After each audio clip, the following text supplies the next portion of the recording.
Hey, and welcome once again to Ancient Ways for Modern Days. My name is Mike Freeman, and today we are in Hebrews chapter 7.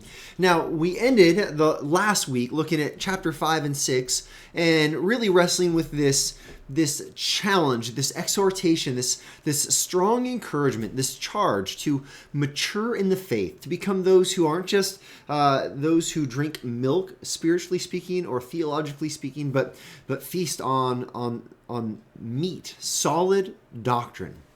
And we saw that these warning passages, they have this strong warning, but then they're paired with this reality that God is actually the one moving us forward. He is the one who's going to permit us to move forward. And so our hope isn't in ourselves and our ability to mature ourselves or to grow on our own strength, but rather it's a hope that is cast completely on the Lord in His working in our life.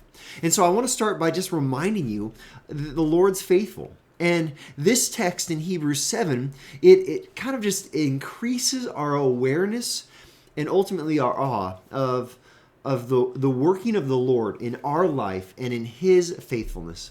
And so let's go ahead and turn to Hebrews chapter 7, starting in verse 22.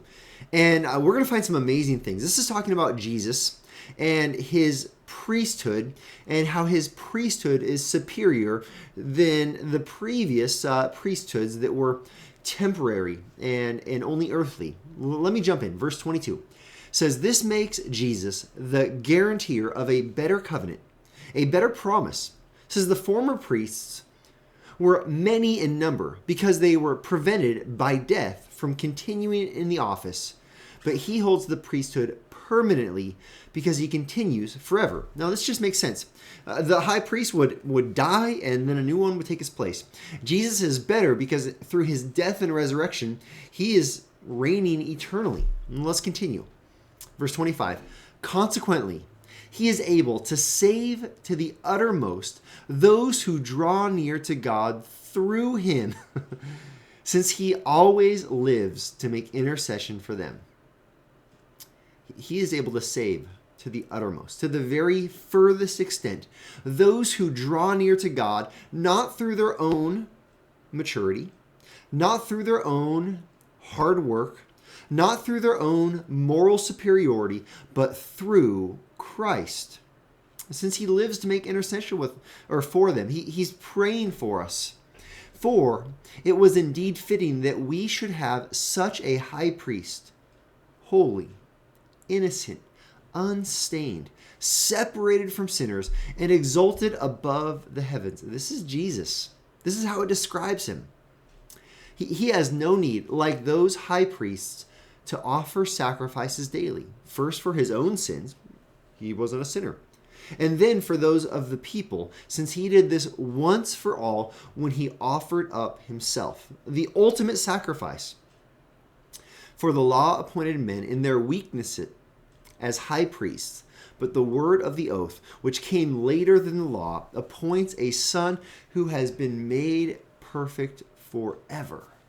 This is our perfect high priest. He was sinless. He offered Himself, the perfect sacrifice, died, rose again, and now He intercedes for us in the heavenly places. He prays for us. And understand, look at verse 25. He is able to save us to the uttermost.